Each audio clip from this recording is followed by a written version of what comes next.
Hello everyone, you're on the Empire with me, your resident tech and games guy Dave, and we're taking a look at the newly released Forza Horizon 3, available now on Xbox One and Windows 10 PC.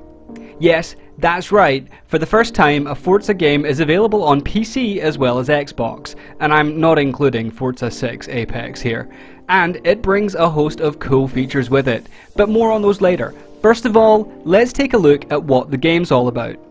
In Horizon 3, you are the boss man, or woman, of the festival, which is being held in Australia. Unlike the previous two Horizon games where you were a competitor, here you're running the show. You start out in Byron Bay, with a modest festival site, and by taking on and beating challenges in the single player game, you're going to earn followers, build out a race team, and gather enough support to start expanding your festival out across other interesting parts of New South Wales. There are 4 locations to unlock and upgrade, and each festival has 5 levels of customization available to it.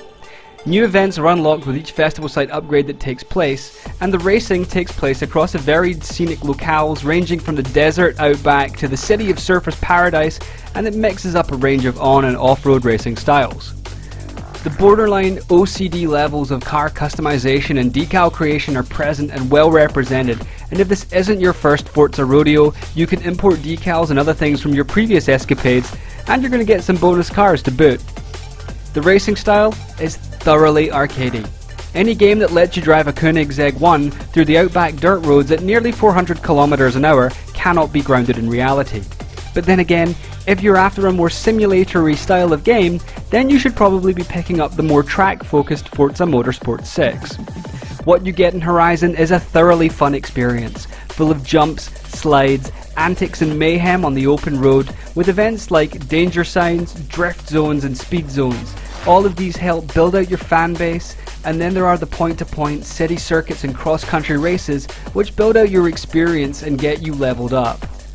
Speaking of leveling up, you get style points for all of your drifting, overtakes, jumps and other shenanigans, which results in you being able to unlock perks, giving you extra experience, credits, cars and other cool stuff. Experience actually levels your drivatar up and results in spinning a prize wheel for credits and cars, including some special edition cars that give you specific credits or other bonuses whilst you're driving them. It's a really neat feature all in.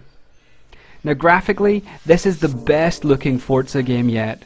The team at Playground Games have done an awesome job of creating a beautiful sandbox for your driving adventures.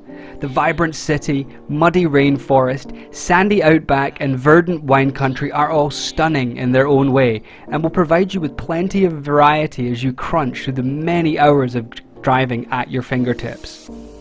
Multiplayer is available in the usual free roam, championship modes and an all-new co-op campaign.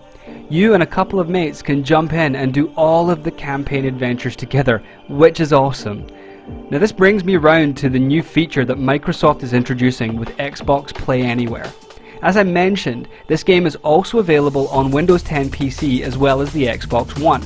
In fact, if you buy a digital copy of the game on the Xbox or Windows 10 store, you'll get a copy for both platforms. Where it gets really good is that if you've got a couple mates with Xboxes and you're a PC gamer, you can still play this together. Now Nick and I have hooned around on this game for a good couple of hours, with him on the PC and me on the Xbox. It was a good, seamless experience. We were using the in-game voice chat without issue, and surprisingly enough, everything pretty much worked as advertised. So there's more from the Xbox Play Anywhere games in the future, and by the way, it's looking really good if this is how they're starting the service. So, on to my criticisms of the game. All in all, they're pretty minor. The initial load times were a bit excessive in getting into the game, and then when you go into the Horizon hubs and you exit back out. And the PC version, I must admit, isn't particularly well optimized in the tuning menus at this time. Everything seems to take a little bit longer than it ought to. Also, on the PC version particularly, the traffic in this game is insane. Other drivatars which are dropped in for effect by Microsoft servers always seem to be able to get in the way when I'm trying to get a good drift score together, or a crazy high-speed run is brought to a crunchy end when they switch lanes erratically. It is annoying at times, but it's not enough to put me off the game in any way. Overall, Forza Horizon 3 is the best yet in the series. It's got a great setting, great range of cars, beautiful visuals, fun gameplay, and a great cross-platform setup thanks to Xbox Play Anywhere. For me, it gets a well-deserved 9.2 out of 10, and I hope to see you out there in sunny Straya! Thanks for listening. This was Dave.